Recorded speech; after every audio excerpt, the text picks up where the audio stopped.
Sweet blasphemy, एक उपन्यास। ए Z ज़हारा। सूफी रहस्यवादी कहते हैं कि कुरान का रहस्य सूरह अल फातिहा में छिपा है और अल फातिहा का रहस्य बिस्मिल्लाहिर्रहमानिर्रहीम में छिपा है और बिस्मिल्लाह का सार उसके अक्षर बा में निहित है और उस अक्षर के नीचे एक बिंदु है। वह बिंदु जो बा के नीचे स्थित है पूरे ब्रह्मांड का प्रतीक है। मसनवी या मतनवी की शुरुआत भी बा से होती है, ठीक वैसे ही जैसे इस उपन्यास के सभी अध्यायों की शुरुआत होती है। भूमिका। धार्मिक संघर्षों, राजनीतिक विवादों और अंतहीन सत्ता संघर्षों से घिरी 13वीं शताब्दी अनातोलिया के इतिहास का एक अत्यंत अशांत काल था। पश्चिम में यरूशलेम की ओर बढ़ते हुए क्रूसेडरों ने कॉन्स्टेंटिनोपल पर कब्जा कर उसे लूट लिया, जिसके परिणाम स्वरूप बाइजेंटाइन साम्राज्य का विभाजन हो गया। पूर्व में चंगेज खान के इस सैन्य प्रतिभा के नेतृत्व में अत्यंत अनुशासित मंगोल सेनाएं तेजी से अपना साम्राज्य विस्तार कर रही थीं। इनके बीच विभिन्न तुर्की कबीले आपस में लड़ रहे थे, जबकि बाइजेंटाइन अपनी खोई हुई भूमि, संपत्ति और शक्ति को वापस पाने का प्रयास कर रहे थे। ये अभूतपूर्व अराजकता का समय था, जब ईसाई ईसाइयों से लड़ रहे थे, ईसाई मुसलमानों से लड़ रहे थे और मुसलमान मुसलमानों से लड़ रहे थे। चारों ओर वैर भाव, पीड़ा और इस बात का गहरा भय था कि आगे क्या होने वाला था। इस उथल पुथल के बीच एक प्रतिष्ठित इस्लामी विद्वान रहते थे, जिनका नाम था जलालुद्दीन रूमी। अनेक लोग उन्हें मौलाना अर्थात हमारे गुरु कहकर पुकारते थे। उनके हजारों शिष्य और प्रशंसक पूरे क्षेत्र तथा उससे भी दूर दूर तक फैले हुए थे और उन्हें समस्त मुसलमानों के लिए एक मार्गदर्शक प्रकाश स्तंभ माना जाता था। सन 1244 में रूमी की मुलाकात शम्स से हुई, एक घूमने वाले दरवेश से, जिसकी जीवन शैली असामान्य थी और जिसके विचार पारंपरिक मान्यताओं को चुनौती देने वाले थे। इस मुलाकात ने दोनों की जिंदगियां बदल दी। साथ ही यह एक ऐसी दृढ़ और अनोखी मित्रता की शुरुआत थी जिसकी तुलना आने वाले सदियों के सूफियों ने दो महासागरों के मिलन से की। इस असाधारण साथी से मिलकर रूमी एक पारंपरिक धर्म गुरु से बदलकर एक समर्पित सूफी रहस्यवादी, उत्कट कवि, प्रेम के प्रवक्ता और घूमते हुए दरवेशों के परम आनंदपूर्ण नृत्य के प्रवर्तक बन गए। उन्होंने साहसपूर्वक परंपरागत नियमों की सीमाओं को तोड़ दिया। गहरी जड़ें जमा चुकी संकीर्णताओं और संघर्षों के इस युग में रूमी ने सार्वभौमिक आध्यात्मिकता का संदेश दिया। उन्होंने अपने द्वार हर पृष्ठभूमि के लोगों के लिए खोल दिए। उस बाहरी जिहाद के स्थान पर, जिसे काफिरों के विरुद्ध युद्ध के रूप में परिभाषित किया जाता था और जिसे उस समय भी तथा आज भी अनेक लोग अपनाते हैं, रूमी ने आंतरिक जिहाद का समर्थन किया।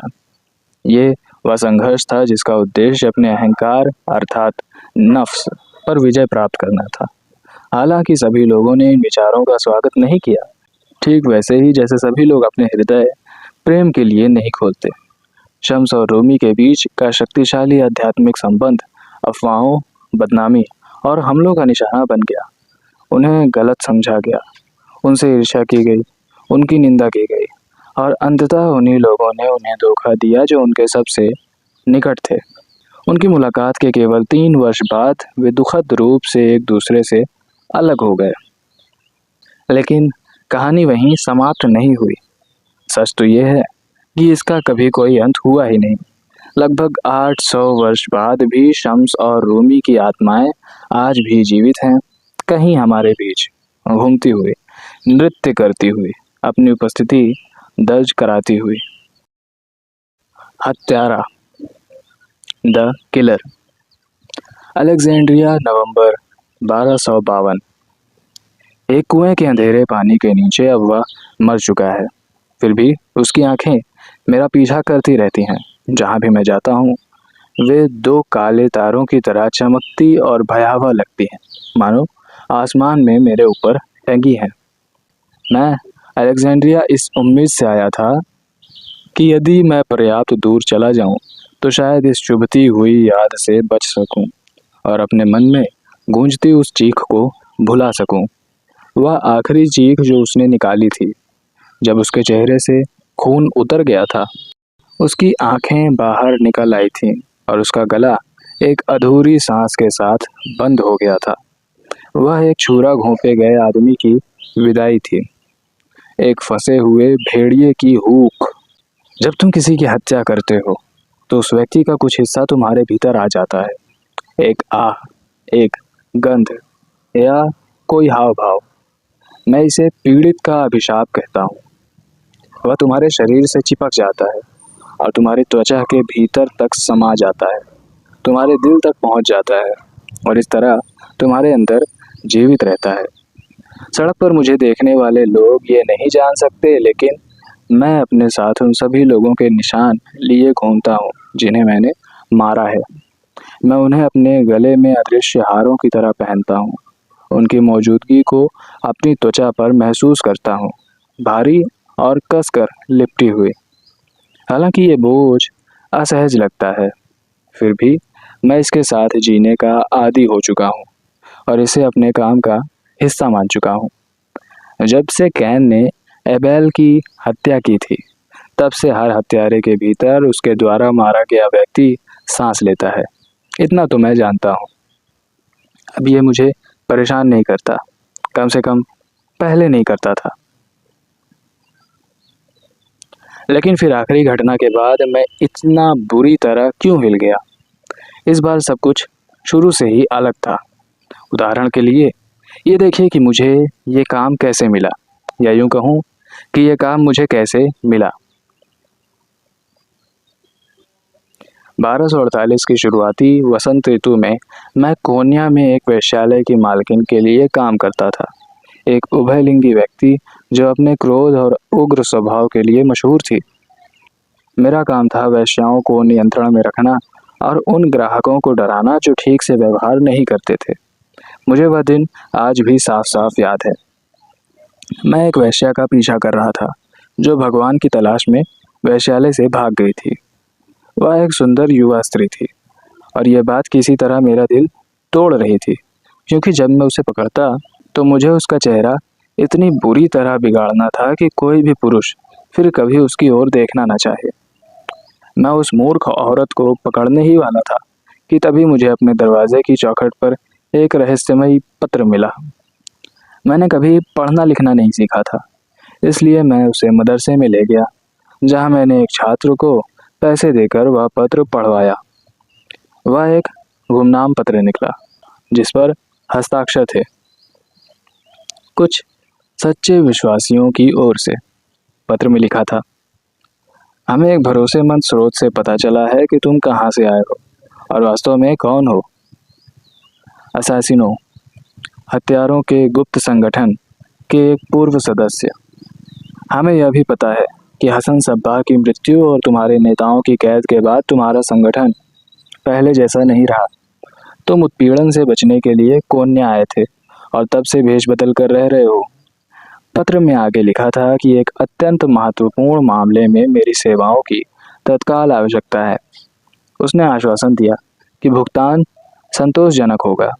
यदि मेरी रुचि हो तो मुझे उसी शाम अंधेरा होने के बाद एक प्रसिद्ध मदिरालय में पहुंचना था। वहां पहुंचकर मुझे खिड़की के सबसे निकट वाली मेज पर बैठना था, पीठ दरवाजे की ओर रखनी थी, सिर झुकाकर रखना था और निगाहें फर्श पर टिकाए रखनी थी। कुछ ही देर में वह व्यक्ति या वे लोग मेरे पास आने वाले थे जो मुझे ये काम देने वाले थे। वे मुझे सारी आवश्यक जानकारी दे देंगे, लेकिन एक शर्त थी।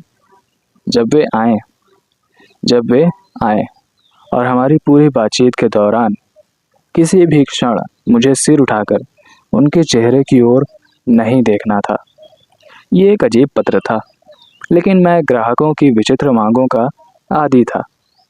सालों से मैंने हर तरह के लोगों के लिए काम किया था और उनमें से अधिकांश अपनी पहचान गुप्त रखना चाहते थे। अनुभव ने मुझे सिखाया था कि अक्सर जितनी अधिक कोशिश कोई ग्राहक अपनी पहचान छिपाने में करता है, उतना ही वह अपने शिकार के करीब होता है।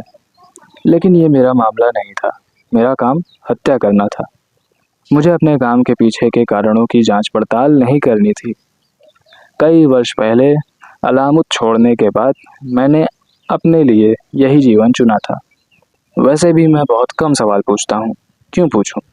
जिन ज़्यादातर लोगों को मैं जानता हूँ, उनके जीवन में कम से कम एक ऐसा व्यक्ति ज़रूर होता है जिससे वे छुटकारा पाना चाहते हैं। ये तथ्य कि वे उसके बारे में कुछ नहीं करते, इसका अर्थ ये नहीं कि उनके भीतर हत्या करने की इच्छा नहीं होती। असल में हर इंसान के भीतर किसी दिन हत्या करने की क्षमता मौजूद होती है। लोगों को ये बात तब तक समझ नहीं आती जब तक ऐसी परिस्थिति उनके सामने नहीं आ जाती। वे अपने बारे में सोचते हैं कि वे कभी हत्या नहीं कर सकते, लेकिन ये केवल संयोग की बात है। कभी कभी तो एक छोटा सा इशारा ही उनके क्रोध को भड़काने के लिए काफ़ी होता है। जानबूझकर किया गया गलत अर्थ निकालना, किसी तुच्छ बात पर झगड़ा, या बस गलत समय पर गलत जगह मौजूद होना, ये सब ऐसे लोगों के भीतर भी विनाशकारी प्रवृत्ति जगा सकते हैं जो अन्यथा अच्छे और सभ्य इंसान होते हैं। कोई भी हत्या कर सकता है, लेकिन हर कोई किसी अजनबी की ठंडे दिमाग से हत्या नहीं कर सकता। यहीं पर मेरी भूमिका शुरू होती है। मैं दूसरों का गंदा काम करता था, यहाँ तक कि ईश्वर ने भी अपनी पवित्र योजना में मेरे जैसे किसी व्यक्ति की आवश्यकता को पहचाना था जब उन्होंने मृत्यु के फरिश्ते को जीवन समाप्त करने का कार्य सौंपा। इस प्रकार मनुष्य उस फरिश्ते से डरते, उसे कोसते और उससे नफरत करते रहे, जबकि ईश्वर के हाथ साफ रहे और उनका नाम निष्कलंक बना रहा। ये उस फरिश्ते के साथ न्याय नहीं था, लेकिन फिर ये दुनिया न्याय के लिए कब प्रसिद्ध रही है? जब अंधेरा छा गया तो मैं उस मदिरालय में पहुंचा। खिड़की के पास वाली मेज पर एक चेहरे पर निशान वाला आदमी बैठा था जो गहरी नींद में प्रतीत हो रहा था। मेरे मन में आया कि उसे जगाकर कहूँ कि कहीं और चला जाए, लेकिन शराबियों का कोई भरोसा नहीं होता कि वे कैसी प्रतिक्रिया देंगे। मुझे भी सावधान रहना था कि अपनी ओर अधिक ध्यान ना खींचूं। इसलिए मैं अगली खाली मेज पर बैठ गया जो खिड़की की ओर मुख किए हुए थी। थोड़ी ही देर में दो आदमी आए। वे मेरे दोनों ओर बैठ गए ताकि उनके चेहरे दिखाई न दें।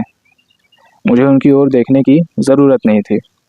उनकी आवाज़ों से ही समझ गया कि वे बहुत युवा थे और जो कदम उठाने जा रहे थे उसके लिए मानसिक रूप से तैयार नहीं थे। तुम्हारी बहुत सिफारिश की गई है, उनमें से एक ने कहा। उसकी आवाज़ में सावधानी से अधिक घबराहट थी। हमें बताया गया कि तुम सबसे बेहतरीन हो। उसके कहने का ढंग मुझे कुछ मज़ेदार लगा, लेकिन मैंने अपनी मुस्कान दबा ली। मैंने महसूस किया कि वे मुझसे डर रहे थे और ये अच्छी बात थी। अगर वे पर्याप्त डरे हुए हों तो मेरे साथ धोखा करने की हिम्मत नहीं करेंगे। मैंने कहा, हाँ, मैं सबसे बेहतरीन हूँ। इसी वजह से लोग मुझे सियार मुख जैकाल हेड कहते हैं। मैंने कभी अपने ग्राहकों को निराश नहीं किया, चाहे काम कितना भी कठिन क्यों ना रहा हो। अच्छा, उसने राहत की सांस लेते हुए कहा, क्योंकि ये काम आसान नहीं होगा। अब दूसरा आदमी बोला, देखो, एक आदमी है जिसने अपने बहुत सारे दुश्मन बना लिए हैं। जब से वह शहर में आया है वह सिर्फ परेशानियां लेकर आया है। हमने उसे कई बार चेतावनी दी, लेकिन उसने हमारी बातों पर कोई ध्यान नहीं दिया। उल्टा वो और भी ज़्यादा विवाद खड़े करने लगा। उसने हमारे लिए कोई दूसरा विकल्प नहीं छोड़ा। हमेशा यही कहानी होती थी। हर बार सौदा तय होने से पहले ग्राहक अपने कार्यों का औचित्य साबित करने की कोशिश करते थे, मानो मेरी स्वीकृति उनके अपराध का बोझ हल्का कर देगी। मैंने कहा, मैं समझता हूँ, बताओ वह व्यक्ति कौन है? वे नाम बताने से हिचकिचा रहे थे और केवल अस्पष्ट विवरण दे रहे थे। वह एक विधर्मी है जिसका इस्लाम से कोई संबंध नहीं, एक उद्दंड आदमी जो अपवित्रता और ईश निंदा से भरा हुआ है, एक विद्रोही दरवेश। जैसे ही मैंने दरवेश शब्द सुना, मेरे बाजुओं में एक सिहरन दौड़ गई। मेरा मन तेजी से सोचने लगा। मैंने हर तरह के लोगों की हत्या की थी, युवा, बूढ़े, पुरुष, स्त्रियां, लेकिन किसी दरवेश, किसी धार्मिक व्यक्ति की हत्या कभी नहीं की थी।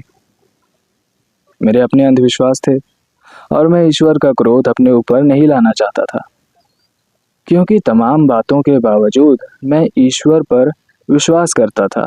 मैंने कहा, मुझे अफसोस है, लेकिन मुझे ये काम ठुकराना पड़ेगा। मैं किसी दरवेश की हत्या नहीं करना चाहता, किसी और को ढूंढ लो। ये कहकर मैं उठ खड़ा हुआ, लेकिन उनमें से एक आदमी ने मेरा हाथ पकड़ लिया और विनती की, रुको, कृपया, तुम्हें तुम्हारी मेहनत के अनुसार भुगतान मिलेगा। तुम्हारी जो भी फीस हो, हम उसे दुगना देने को तैयार हैं। तिगुना कैसा रहेगा? मैंने पूछा। मुझे पूरा यकीन था कि वे इतनी बड़ी रकम नहीं जुटा पाएंगे, लेकिन मेरी हैरानी का ठिकाना न रहा जब थोड़ी सी झिझक के बाद दोनों तुरंत मान गए। मैं वापस अपनी सीट पर बैठ गया। दिल तेजी से धड़क रहा था। इस पैसे से मैं आखिरकार दुल्हन की कीमत जुटा सकता था, शादी कर सकता था और रोजी रोटी की चिंता से मुक्त हो सकता था। दरवेश हो या कोई और, इतनी बड़ी रकम के लिए कोई भी मारने योग्य था। मुझे उस क्षण कैसे पता होता कि मैं अपनी जिंदगी की सबसे बड़ी गलती कर रहा हूँ। मुझे कैसे पता होता कि मैं अपनी बाकी की जिंदगी इस पर पछताऊंगा। मुझे कैसे पता होता कि उस दरवेश को मारना इतना कठिन होगा, और ये कि उसकी मृत्यु के बहुत समय बाद भी उसकी चाकू जैसी पैनी निगाहें हर जगह मेरा पीछा करती रहेंगी। 4 वर्ष बीत चुके हैं जब मैंने उसे उस आंगन में छुरा घोंपा था और उसके शव को एक कुएं में फेंक दिया था। मैं उस छपाक की आवाज़ सुनने का इंतज़ार करता रहा, जो कभी आई ही नहीं। एक भी आवाज़ नहीं। ऐसा लगा मानो वह पानी में नीचे गिरने के बजाय ऊपर आकाश की ओर उड़ गया हो। आज भी मैं बिना डरावने सपने देखे सो नहीं सकता, और यदि मैं कुछ सेकंड से अधिक समय तक पानी को देखता रहूं, चाहे वह किसी भी स्रोत का पानी हो, तो एक बर्फीला भय मेरे पूरे शरीर को जकड़ लेता है और मुझे उल्टी होने लगती है। भाग 1। पृथ्वी। वे चीज़ें जो ठोस हैं, अपने भीतर समेटे हुए हैं और स्थिर हैं, या अधिक साहित्यिक शैली में पृथ्वी, वे सब जो ठोस, आत्मसात किए हुए और शांत स्थिर हैं। ये अध्याय शीर्षक सूफी परंपरा में 4 तत्वों पृथ्वी, जल, वायु और अग्नि की प्रतीकात्मक यात्रा की शुरुआत को दर्शाता है। यहाँ अर्थ स्थिरता, जड़ों, भौतिक जीवन, आदतों, सुरक्षा तथा उन चीज़ों का प्रतीक है जो दृढ़ और अपरिवर्तित दिखाई देती हैं। The things that are solid, absorb and still का शाब्दिक अर्थ है सॉलिड मतलब ठोस, दृढ़, स्थिर, अब्जॉर्ब्ड अपने भीतर समेटे हुए, अवशोषित, गहराई में डूबे हुए, स्टिल शांत, स्थिर, अचल। इसलिए इसका भावार्थ हो सकता है वे सभी चीज़ें जो स्थिर, गहरी और अडिग हैं। Subscribe, subscribe, subscribe.